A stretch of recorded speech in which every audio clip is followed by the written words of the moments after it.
On to our next bit of news. The leaked Pixel 3 XL pictures and videos. Now, we've been seeing Pixel 3 XL leaks. It feels like, what, once a week now? But this latest leak, man, it's pretty much an unofficial unboxing. We literally seen everything with this phone. I mean, we got to see the packaging, what comes in the packaging, the phone being turned on.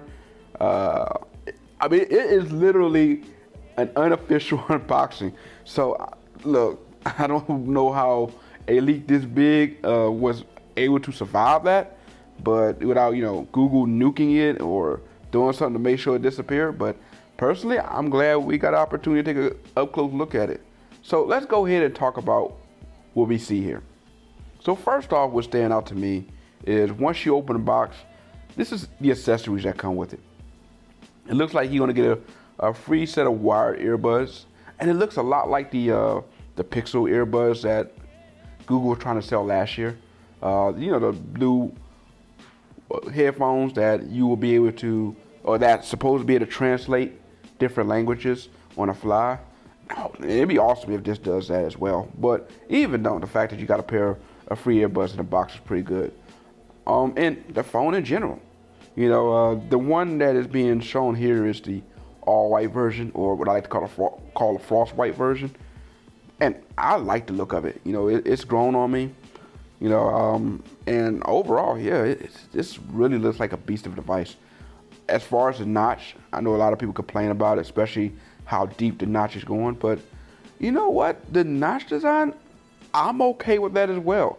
That was not or would not have been a thing to keep me from buying this phone.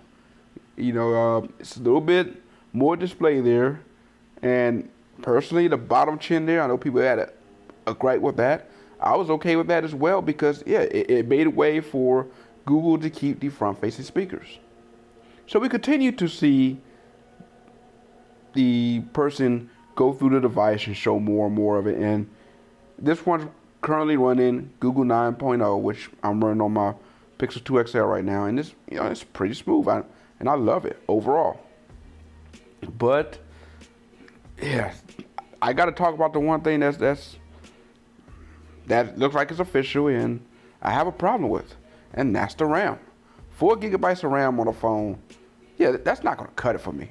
I'm sorry. With Samsung putting out a 6 gigabyte phone and 8 gigabyte phone, you got OnePlus doing it.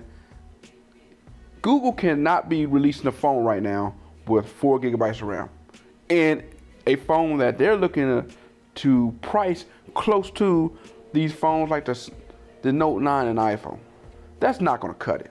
I'm sorry. I don't care if your software optimized to the point that it can perform well on with 4 gigabytes of RAM, because we've already seen that that's not the case. With people coming out there and saying that they're noticing a little slowdown with their Pixel 2 XL.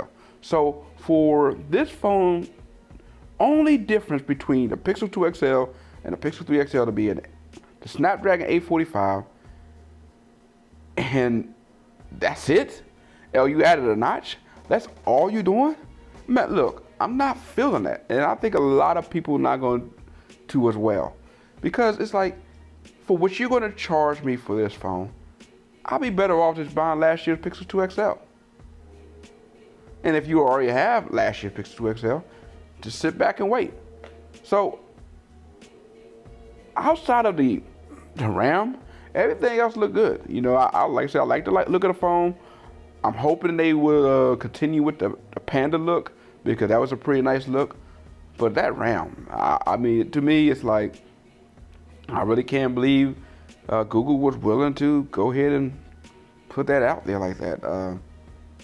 Yeah, I mean, I was kind of hoping that, even though we saw a lot of the leaked photos showing 4 gigabytes of RAM, that maybe somehow Google will find a way to, in the last minute or, in an official model, up it up to at least 6 gigabytes of RAM. But seeing that's not the case, I'm actually going to have to say, as much as I love Pixel phones and Nexus phones, I'm going to be officially sitting out on this one.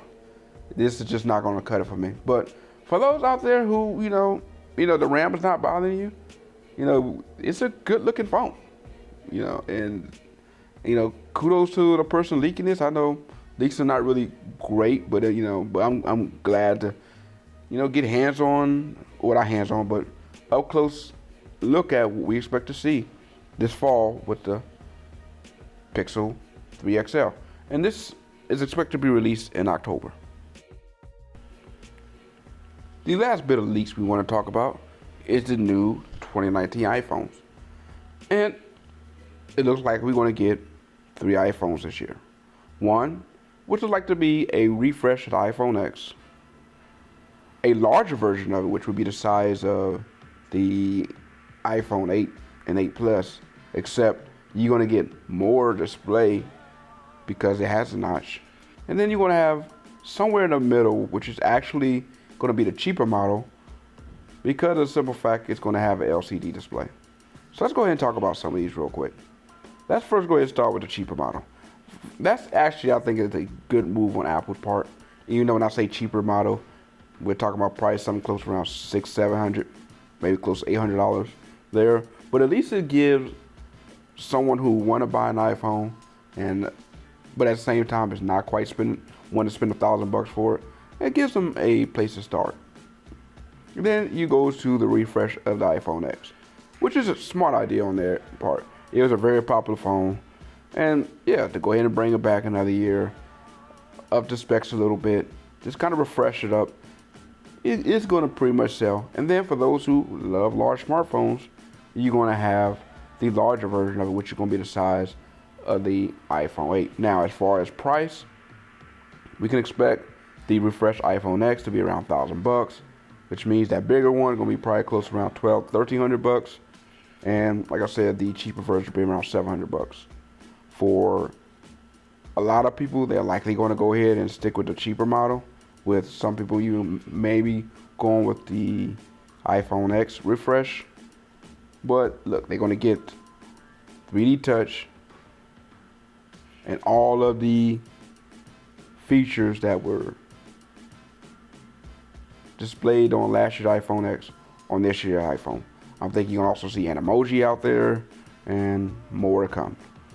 So that's pretty much what we have with the refreshed iPhones.